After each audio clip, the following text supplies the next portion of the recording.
బెంగళూరు ప్రజలను ఎంతగానో ఆకట్టుకునే లాల్బాగ్ ఫ్లవర్ షో ఈ ఏడాది మరింత ఆకర్షణీయంగా తీర్చిదిద్దారు.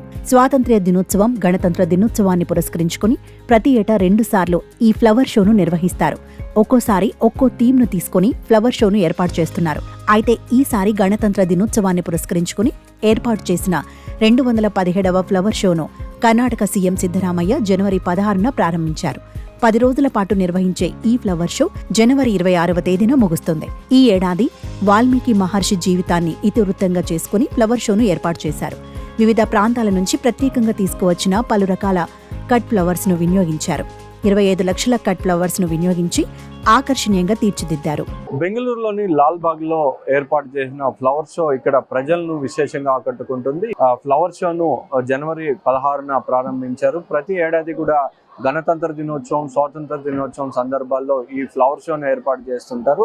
జనవరి 26ను గణతంత్ర దినోత్సవాన్ని పురస్కరించుకొని ఏర్పాటు చేసిన ఈ ఫ్లవర్ షో ప్రస్తుతం ప్రజలనంతా కూడా విశేషంగా ఆకట్టుకుంటుంది. మనం ఒకసారి చూడొచ్చు, ఈ ఏడాది వాల్మీకి మహర్షి జీవిత ఇతివృత్తంతో కూడా ఇక్కడ ఫ్లవర్ షోను ఏర్పాటు చేశారు. మనం ఒకసారి చూడొచ్చు, భారీ ఎత్తున కూడా వాల్మీకి మహర్షి విగ్రహంతో పాటు అటు పక్కన ఆయన ఆశ్రమం కూడా పూర్తిగా కూడా పూలతోనే తయారు చేస్తున్నారు. ఇలా మొత్తం కూడా వివిధ ప్రాంతాల నుంచి తీసుకొచ్చిన పూలతో అందంగా కూడా ఆకర్షణీయంగా కూడా ఇక్కడ తీర్చిదిద్దారు. లాల్బాగ్ లోని బొటానికల్ గార్డెన్, ఇది మొత్తం కూడా గ్లాస్ హౌస్ అంటారు. ఈ గ్లాస్ హౌస్ లో మొత్తం కూడా టెంపరేచర్ ని కంట్రోల్ చేసే విధంగా కూడా నిరంతరం వాటర్ ని స్ప్రే చేస్తూ పూలు వాడిపోకుండా ఉండే విధంగా కూడా ఇక్కడ టెంపరేచర్ ని కంట్రోల్ చేస్తుంది. ఈ ప్రాంతంలో ప్రతి ఏడాది కూడా ఒక్కొక్క థీమ్ ని తీసుకొని కూడా ఇక్కడ ఫ్లవర్ షోను ఏర్పాటు చేస్తారు. ఈ ఏడాది అయితే వాల్మీకి మహర్షి జీవితానికి ఇతివృత్తంగా చేసుకొని కూడా ఈ ఫ్లవర్ షోని ఏర్పాటు చేశారు. మనం ఒకసారి చూడొచ్చు, వాల్మీకి మహర్షి పుట్ట నుంచి వచ్చారని చెప్పి పురాణాలు చెబుతుంటాయి. అదేవిధంగా కూడా ఇక్కడ పిల్లలకు, నేటి తరం ప్రజలకు కానీ పిల్లలకు కానీ ఆయన జీవిత చరిత్రని కానీ ఆయన జీవితం గురించి కానీ తెలిపే విధంగా కూడా ఇక్కడ ఏర్పాట్లు చేశారు. పుట్ట నుంచి బయటకు వచ్చే విధంగా కూడా ఆకర్షణీయంగా అందమైన పూలతో అట్లాగే మొక్కలతో కూడా ఏర్పాటు చేశారు. మనం ఒకసారి చూడొచ్చు, ఆయన రామాయణం రచించడం గురించి కూడా అక్కడ మొత్తం కూడా ఈ బోర్డులను ఏర్పాటు చేశారు. మొత్తం ఇక్కడికి వచ్చే ప్రజలకంతా కూడా పూర్తిగా కూడా ఆయన గురించి తెలుసుకునే విధంగా కూడా ఇక్కడ ఏర్పాట్లు చేశారు. ప్రతి ఏడాది కూడా 2 సార్లు ఏర్పాటు చేసే ఈ ఫ్లవర్ షోలో మొత్తం ఒక్కొక్క థీమ్ ను తీసుకొని కూడా థీమ్ వైజ్ గా కూడా ఇక్కడ ఈ ఫ్లవర్ షోను ఏర్పాటు చేస్తుంటారు. మొత్తం 10 రోజుల పాటు కూడా ఈ ఫ్లవర్ షోను ఇక్కడ నిర్వహిస్తూ ఉంటారు. మనం ఒకసారి చూడొచ్చు, భారీ ఎత్తున పుట్టను కూడా డెకరేట్ చేస్తారు. పూలతోనే మొత్తం కూడా ఇక్కడ డెకరేట్ చేసి ఆకర్షణీయంగా కూడా ప్రతి ఏడాది తీర్చిదిద్దుతూ ఉంటారు. నగర ప్రజలందరూ కూడా పెద్ద ఎత్తున వచ్చి ప్రతిసారి కూడా ఈ ఫ్లవర్ షోను చూస్తూ ఉంటారు. గత ఏడాది 10 లక్షల మందికి పైగా కూడా ఈ ఫ్లవర్ షోను వీక్షించాడు. ఈ నేపథ్యంలోనే మరింత ఆకర్షణగా కూడా ఈ ఫ్లవర్ షోను తీర్చిదిద్దడం జరిగింది. జనవరి 16న ప్రారంభించిన ఈ ఫ్లవర్ షో జనవరి 26 వరకు కూడా కొనసాగుతుంది. ఇక్కడ మొత్తం నగరంలోని ప్రజలందరూ కూడా భారీ ఎత్తున తరలి వస్తుండటంతో వారికి అవసరమైన ఏర్పాట్లన్నీ కూడా ఇక్కడ లాల్బాగ్ లో చేయడం జరిగింది. కెమెరా పర్సన్ సునీల్తో కలిసి రుత్విక్, కేబీఎన్ ఆంధ్రజ్యోతి, బెంగళూరు. లాల్బాగ్ లో ఏర్పాటు చేసే ఈ ఫ్లవర్ షోకు ప్రతి ఏటా ఆదరణ పెరుగుతుండటంతో లక్షల సంఖ్యలో ప్రజలు సందర్శిస్తున్నారు.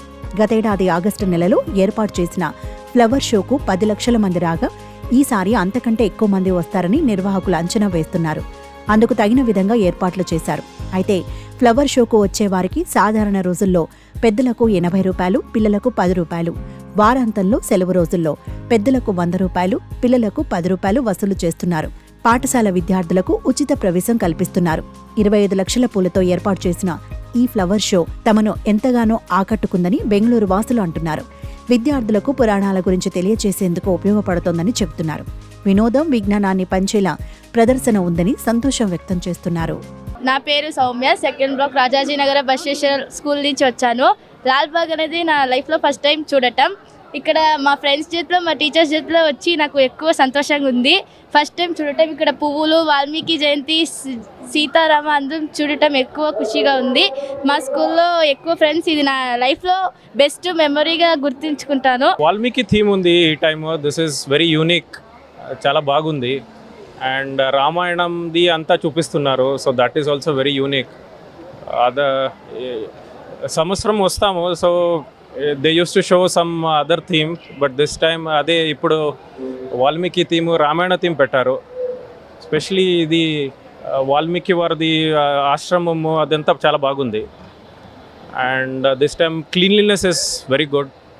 ఆల్సో చాలా టెంపరేచర్ని కంట్రోల్లో పెట్టారు. అదర్వైజ్ ఈ ఎండకి కొంచెం కష్టం అవుతుంది. But this time the arrangement is very good. తర్వాత మా స్టూడెంట్స్ అంతా తొలుకొని వచ్చి ఇదంతా చూసినాక చాలా బాగుంది. రామాయణం థీమ్స్, వాల్మీకి కానీ మన హనుమంత్ చేసినది కానీ ఈ థీమ్స్ కానీ చాలా బాగుంది.